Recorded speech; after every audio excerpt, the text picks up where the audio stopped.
25년도 9월 2부 검단 신도시 소식을 전해드리도록 하겠습니다.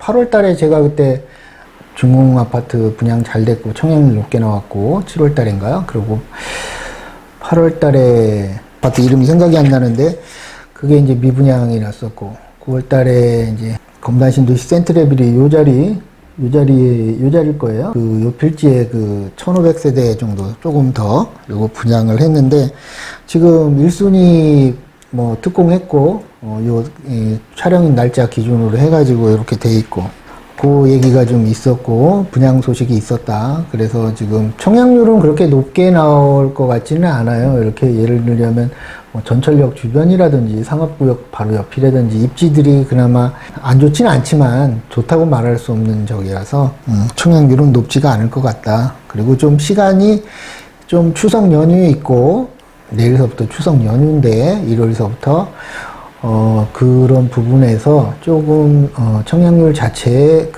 영향을 좀 뒤로 했으면 좋은데 앞에 하는 것 자체 때문에 좀 영향이 있을 수 있다. 이렇게 예상을 좀 해봅니다. 9월 달에 그렇게 특별한 뉴스가 없는데 9월 7일 날 부동산 규제 때문에 이제 우리 검단 신도시에 97 부동산 규제가 있었는데 이번 달에 제가 이거에 대해서 미리 다 알고 계시겠지만 간략하게 말씀을 드리자면 공급을 확대하겠다. 이건 부동산 규제책 나오면은 맨날 하는 얘기예요. 근데 지금 3기 신도시도 출발 자체가 정상적으로 안 되고 있는 상황이고 건축비가 오르고 그러다 보니까는 일반 건설회사들이 1단계도 보면은 아라역 옆에 보면은 호반도 있고 우미린도 있고 금호도 있고 막 이렇잖아요. 대우 프로지오도 있고 입찰을 하려고 하는 그게 부동산 경기가 안 좋으니까 입찰을 잘 안 하려고 그러는 기업 측들 차라리 놀고 말지. 분양가 상한제 때문에 분양가도 높게 받을 수 없고 있다 보니까 LH 비중을 늘리고 명분상으로는 속도를 빠르게 해서 공급한다. 이재명 정부 다 끝나고 다음 정부 누가 될지 모르지만 다음 정부 와도 제가 보기에는 그거 또 요즘에는 보상하고 이러는 거 잡음이 시끄럽고 오래 가거든요. 쉽지가 않다. 그래서 가격은 서울서부터 계속 수도권도 공급이 없으면 신도시가 진행이 빨리빨리 안 되면 이제 가격이 슬슬 오르겠죠. 또 전세 이제 대출 규제도 있고 한다고 하지만 결국엔 또 연말 되면 또 풀어줄 것 같고 연초서부터 또 은행들이 먹고 살아야 되니까 은행이 또 돈을 쪼이고 하고 그러면 경제도 안 좋고 내수 쪽에서는 또 이제 LTV 규제하고 대출 규제하고 안 봐도 뻔하죠. 공급 확대한다 그러고 공급은 이제 제가 봤을 때는 한 5년 이후의 일이고 그래서 지금 진행되고 있는 게 저기 운정 의정부 지나서 회천 동두천 가기 전에 그 다음에 이제 여기 검단 신도시 없죠. 신규 공급되는 아파트들이 서울 빼고는 조금 있다가 이제 거래 건수에 대해서 신고 건수에 대해서 말씀을 드리겠지만 조금 현상 유지하다가 이렇게 전철도 개통됐고 하는데 조금 오를 것 같은데 안 올랐다 그러면 시간이 지나서 푹 올라가는 그런 현상들이나 주식도 그러거든요. 미리 반영하는 그런 게 있기 때문에 그리고 요때 팔려고 하는 또 매물을 내놓는 사람 못 견디고 내놓는 사람들도 많고 요번에 민간 부분을 축소하고 아까도 말씀드렸지만 LH에서 사업을 좀 많이 확대를 하고 근데 이제 그게 LH 자본 문제도 있고 품질 문제도 있고 이제 조금 빨리 공급해야 된다는 그런 조급함이 묻어 있는 것 같아요. 그래서 공급을 많이 한다 그러는데 많이 시간이 오래 걸린다. 그래서 절차를 단축시킨다 그러는데 이게 나중에는 단축시키지 않은 것만도 못한 상황이 될 수도 있다. 이유가 있으니까 그 절차가 들어가 있는 거거든요. 근데 무리하게 빨리 공급하려고 절차를 단축시키다가 그런 문제도 여러 가지 문제가 생길 수 있다.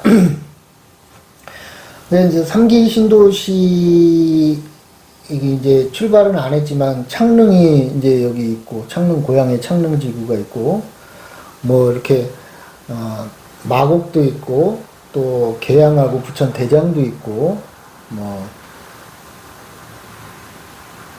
요런 거 이제 택지가 이렇게 시흥도 있고, 과천도 있고, 고덕, 갈매, 뭐 이렇게 있는데, 수원, 당수도 있고, 이렇게 다 있는데, 택지 개발지가 조그만 것도 있으니까, 요런 부분에서, 공급이 이루어질 것 같은데, 이게 좀 쉽지는 않다. 서울이 문제인데, 서울은 재건축, 재개발하는 건 없잖아요. 이제 양극화, 우리가 이제 금리가 높으면서도, 금리가 높으면 부동산이 강남도 떨어질 거라고 예상을 했는데, 해는 사람도 많았죠. 강남 이제 끝났다, 강남도. 그게 웬걸 이제 더 올라가잖아요. 그것도 제가 보기에는 돈을 푸른 것만큼, 시장에 돈이 풀린 만큼 그 이상으로 아파트 가격은 특히 이제 올라가는 아파트냐, 집가 상승, 뭐 이렇게 주택 가격 상승을 누리지 못하는 게 대부분이잖아요. 그런데 그런 부분에서 강남이나 또 그 마포, 뭐 한남, 뭐 용산구, 또 성동구, 또 광장동까지 이렇게 요 한강변 벨트 요 정도만 지금 강남하고 그 강남, 서초, 잠실 옆에 강동까지 이렇게 오르잖아요. 그 외에는 이렇게 막 오르거나 그런 것 같지는 않아. 느낌상으로 그 풍선 효과 때문에 조금 옆으로 흘러갈 수는 있어도, 근데 이제 서울 자체가 그 공급할 수 있는 땅이 없잖아요. 그러니까 이제 오르는 데는 팍 오르고, 덜 오르는 데는 이제 머물러 있는 그런 상황인 것 같아요. 뭐 재건축, 재개발 해야 되는데, 구도심이라는 데, 이런 데는 또, 그럴 만한 그 사업의 타당성 자체가 안 나오는 게 많죠. 서울도. 막말로 그 강북이나 이런 데, 부도심 이런 데는 뭐 서울도 아니고, 오히려 과천이나 분당 이런 신도시들, 광교, 뭐 동탄, 투 이런 데보다도 못해, 제가 봤을 때는. 다음은, 거래 신고 건수, 25년도 9월 검단 신도시 거래 신고 건수 말씀드릴게요. 원당동에, 금호 센트럴 어울림, 금호 어울림 센트럴이 9월 달에는 74가 2개, 84 2개 이렇게 됐는데, 74가 하나가 해지가 됐네요. 그리고 8월 달에 74만 2개가 됐고, 금호 어울림이 그렇고, 저 리버파크네요. 밑에 리버파크 대방 3차죠. 9월 달에 5구가 3개가 됐고, 8월 달에는 5구가 많이 됐네요. 8월 달에 하나, 둘, 셋, 넷, 다, 7, 8, 9, 10개 됐는데 하나 해지됐고, 9개가 이렇게 됐네요. 5구가 많이 됐네요. 5구가 많이 됐네.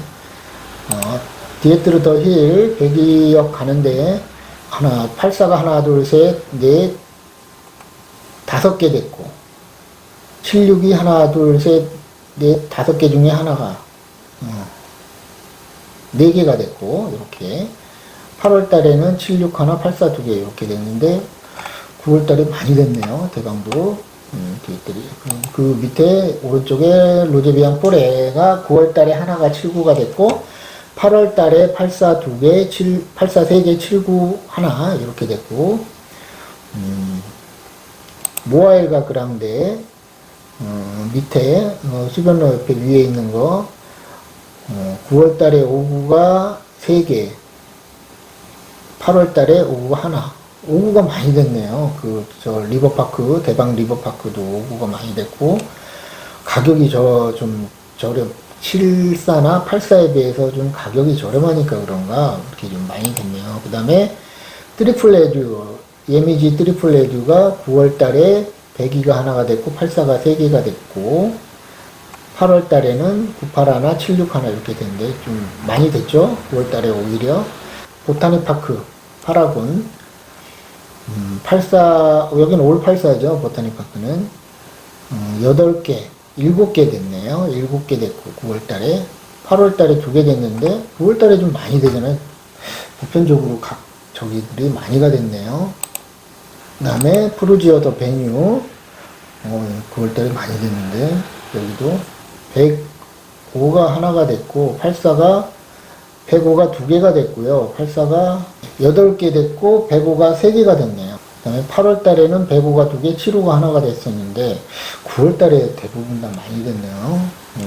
쏠림이 있네. 우미린더 시그니처 84가 3개, 그 다음에 74가 하나, 8월 달에는 74만 3개 됐는데 그렇게 됐고 많이 됐네요. 8월 달에도 우미린더 헤리티지 59 하나, 84 2개 이렇게 됐네요. 8월 달에는 59 하나, 84 2개 8월 달에도 똑같이 됐고 우미린 리버폴의 호반 서밋 1차 9월 달에가 84가 4개, 72가 하나 이렇게 됐네요. 8월 달에 84 하나, 72 하나. 대체적으로 원당동 그 가격도 이렇게 제가 얼핏 보면 가격도 조금 높은 것 같고, 밑에 당화동을 볼까요? 대성 베르일 라이프 84 3개 됐고, 8월 달에는 84 3개 됐는데 2개가 해지가 됐고, 대방 1차 디에트르 더 펠리체 많이 됐네요. 84가 하나, 둘, 셋, 네 개, 5개 됐고, 하나 해지돼서 4개가 됐고, 75가 하나, 둘, 셋, 4개가 됐고, 4개, 4개 됐네요. 모하미래도, 여기 올 84죠. 5개 됐고, 8월 달에 3개 됐고, 그 다음에 유승한 애들, 9월 달에 2개, 8월 달에 84가 3개, 84, 9월 달에 2개, 이렇게 한신 캐널파크, 74가 하나가 됐고, 9월 달에 10월 달에 벌써 하나가 됐네요. 74가. 그리고 9월 달에 74가 3개, 84 2개 이렇게 됐고 8월 달에는 74가 3개, 84가 3개 이렇게 됐고 꾸준하게 한신 더위도 되고 있네요. 그 다음에 신한 인스빌 퍼스트, 어반 퍼스트 맨 밑에 있는 거 84가 9월 달에 6개, 8월 달에는 84 하나, 84 2개, 94 2개가 됐는데 거의 2배 가까이 됐네요. 여기도 84만 9월 달에 8개, 예미지 더 시그너스 84 2월 달에 하나 되고 지금은 없고, 우미린 파크뷰 1단지가 59 하나가 됐고 8월 달에 59 하나가 됐고 9월 달에는 없고, 파라곤 센트럴 파크 법원 앞에 있는 거 10월 달에 84가 벌써 하나가 등록이 됐고, 9월 달에 84 4개, 8월 달에 84 5개 이렇게 됐네요. 그 다음에 옆쪽에 있는 건너편에 있는 호반 2차 프라임뷰 8월 달에 84 하나, 97 2개, 9월 달에는 아직 안 됐네요. 신고가 아직 안 됐네요. 전반적으로 그 거래 신고 건수를 보면 8월 달에 비하면 9월 달에 지금 이제 거의 한 2배 가까이, 2배는 조금 안 되고 그 정도 지금 신거래가 된 것 같아요. 그래서 검단 신도시를 벗어나게 되면 다른 데는 그렇게 거래가 많지가 않거든요. 청라나 또 옆에 청라는 좀 오래됐잖아요, 입주한 지가. 그리고 그 청라하고 사이, 청라 바로 밑에 있는 그 갑자기 생각이 안 나는데 거기 청라 바로 밑에 있는 거 있잖아요. 13,000세대 정도 공급되어 있는 그 인천시에서 한 거. 그 신도시는 아니지만 거기도 조금 검단 신도시하고 비슷하니까 입주가 조금 있는데 검단 신도시만큼 되지는 않았을 거라고 생각을 해요. 그래서 계속 그 거래 건수도 많아지고 그러다 보면 매물이 소화가 되고 결국에는 가격이 상승한다. 우선 거래가 돼야 되니까.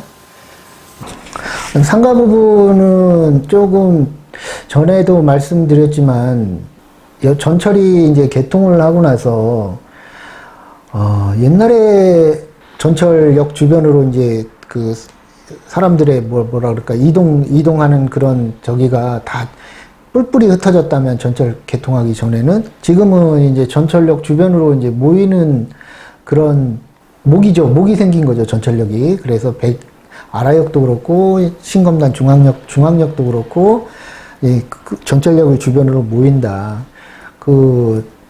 제가 지금 국토부 저기를 보니까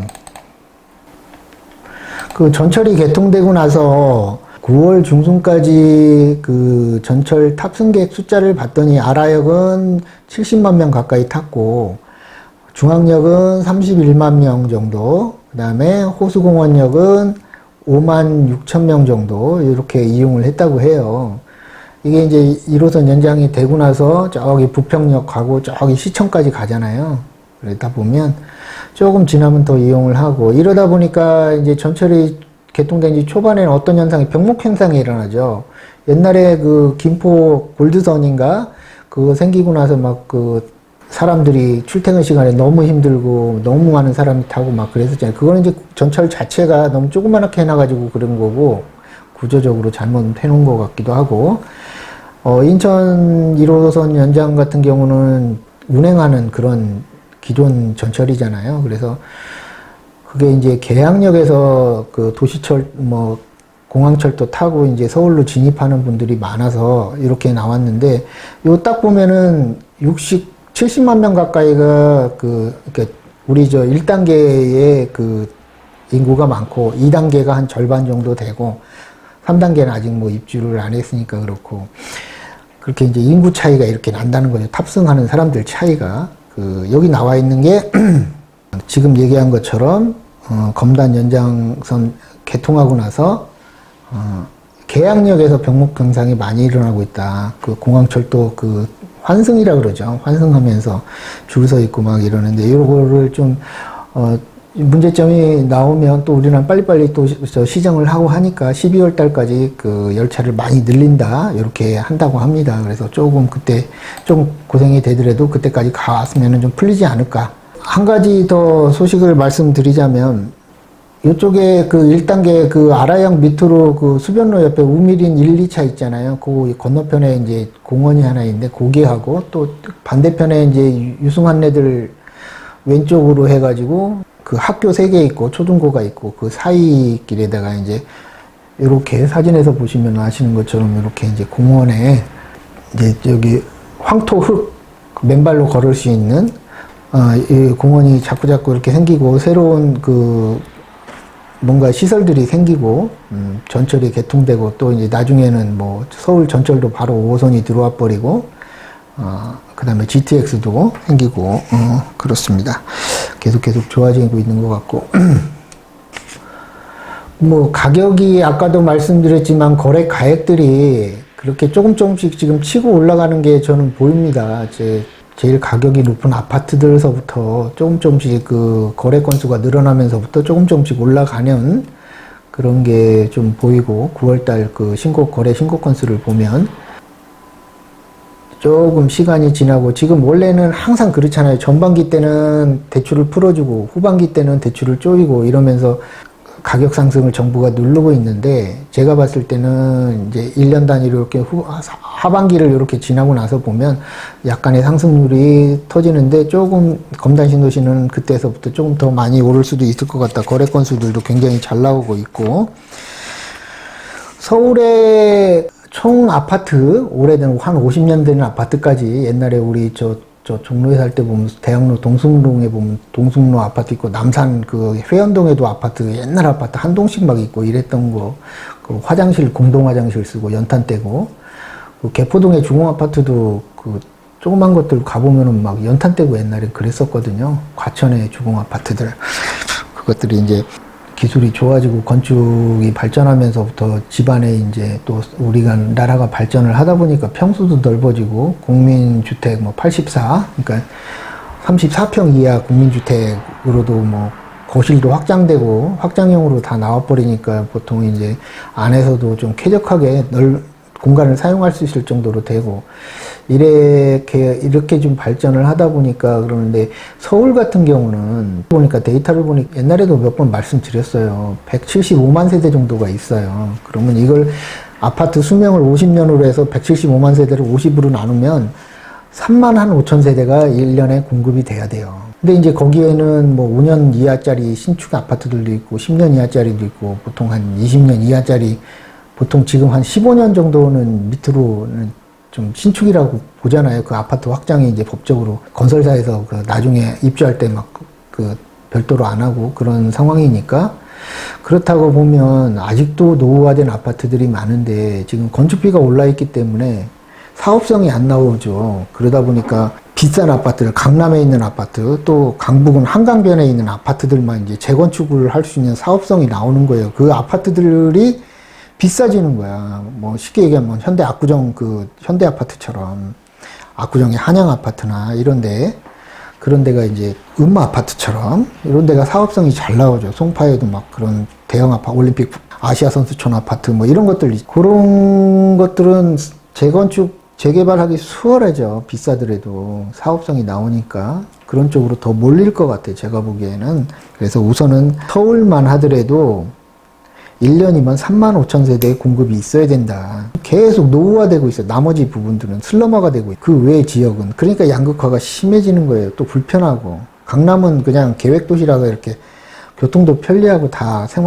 그 편의시설도 편리하고 이렇게 돼 있는데, 강북이라든지 그거에 비하면 많이 떨어지잖아. 구도심도 많고. 그래서 서울은 올라가는 데만 올라가고 양극화가 심해질 거다. 가격은 제가 봤을 때 계속 올라갈 것 같아요. 규제를 한다 그래도 규제할 수도 없어. 왜 그러냐면 어차피 뭐 대출 뭐 6억까지밖에 안 나오고 뭐 한다 그러면 이제는 검단 신도시처럼 한 10억 정도, 10억이 아파트들이 이제 거래가 많이 되게 더 쏠릴 것 같아요. 그리고 이제 중간에 또 뭐 매수하고 싶은 사람들이 이제 많이 생기는 거는, 저번에도 제가 말씀드렸잖아요. 7월달 소식 8월달에 전해드리면서 동탄2하고 검단신도시가 젊은 30, 40, 30대, 40대 젊은 사람들이 매수를 많이 한다, 많이 했다. 데이터로도 나오고, 또 이제 5호선 연장선 나오고, 이번에 이제 인천시에서도 대광위에다가 이제 그 건의를 할 때 5호선 빨리 해달라 이렇게 얘기해. 9호선 지나가는 거는 27년까지 된다 그러잖아요. 제일 빨리. 옆으로 계약역으로 9호선 그 영종도 국제공항까지 가는 거는 그거에 대한 영향도 엄청 크고, 강남을 바로 진입하니까. 또 GTX 부분에서도 이제 좀 발표가 있을 거고, 이런 게 이제 집가격을 계속 다 올리는 거잖아요. 그래서 조금 매도할 아직 시간적 여유가 있으신 분들은 다른 데 가면 좋은데, 다른 데 그만한 지금 갖고 있는 것만큼 오를 만한 대비 있을까? 그런 계산을 좀 해보시고 깊게 한번 판단을 해보셨으면 좋겠습니다. 조금 지나면 다 좋아지고 하면서 삶이 윤택해지고 그러다 보니까 제자리를 찾아갑니다. 주식도 그렇고 저평가되어 있는 거는 조금 시간이 지나면서 제자리를 찾아가더라고요. 그런 부분에 대한 거를 좀 경험하고 보는 안목이 좀 있어야 되지 않은가. 그래야 기다림이라는 건데, 이건희 회장이 그런 얘기가 있잖아요. 기다림이, 우리 투자에서 제일 중요한 덕목을 그 여유와 기다림이라 그래. 조급해면 지는 거라고. 요즘에 트럼프가 조급해지고 있잖아요. 뭔가 국내 사정도 안 좋고 그러니 자꾸 이제 딴 생각하는 거죠. 위험한 생각을 하게 되고, 이건희 회장이 하는 얘기가 있잖아요. 강아지하고 돈은 기다리는 거다. 서두르지 마라. 조급해지면 지는 거다. 이런 얘기를 했었어요. 그 부분에 대해서 항상 머릿속에 갖고 있는데, 무슨 투자를 하던 투자를 생각하고 이렇게 뭐든지 구매를 해놔야지. 지금 인플레 너무 심하잖아요. 각각 나라들이 돈을 많이 푸니까. 그러니까 돈이 휴지 조각이 되고 자산이 가격이 올라가는 거죠. 그게 금 가격은 폭등하잖아요. 더 세상이 어지러워지니까, 위험해지니까. 일부에도 말씀드렸지만 주식 60%, 옛날에는 채권 40% 이렇게 포트폴리오 안정적으로 짠다 그러는데, 지금은 주식 60%, 금 40%, 금에서 한 30%, 그리고 한 10%는 비트코인이나 채권 뭐 이런 거. 주식이 아마 돈 푼 거 이상으로, 주식은 항상 나라에서 푼 것만큼 오르니까, 미국도 많이 오르는 것 같아서 사실은 미국이 돈을 많이 풀어서 그만큼 주식이 올라 있는 거죠. 그 데이터에 나와 있습니다. 근데 그것보다도 금이 많이 올랐죠. 금에 대한 투자는 조금 자기 그 포트에다가 담고 있어야 되지 않은가, 이런 생각을 해봅니다. 다양한 투자를 해놓으면 하나가 망가졌을 때 이렇게 그 이쪽에서 또 수익이 나고 이렇게 하더라고요. 조금 자산에서 무너지다 보면 또 부동산에서 또 수익이 많이 날 수도 있고, 그거는 모르는 거니까, 신만이 아는 거니까. 부동산과 또 주식과 금과 이런 거. 금 투자하는 거는 제가 일부에서 말씀드렸어요. ETF로 그 현물 사는 것도 좋지만, 현물은 벌써 10% 비싸게 사는 거잖아요. 그러면 10%의 이익이 내려면 그래도 많이 기다려야 되잖아요. 20% 이익을 내야 10% 이익이 나는 거죠. 부가세가 10% 빠지니까. ETF나 사고 그러면은 현물은 아니니까 부가세가 없죠. 그런 부분에서 좀 공부를 많이 하셔가지고 금도 좀 담고 주식도 담고 그래서 이제 몸으로 우리 이제 이 50대 이상 돼 은퇴하신 분들은 몸으로 뭔가를 해서 이제 소득을 얻는다기보다는 돈을 활용하고 자산을 활용하고 이런 조금씩 경험을 많이 하셔가지고 그런 부분에서 소득을 좀 얻을 수 있는 그런 조건을 만들어 가는 거 그게 노후에 대한 대비 아닌가 그런 생각을 해봤습니다. 제가 감사합니다. 25년도 9월 소식을 마치겠습니다.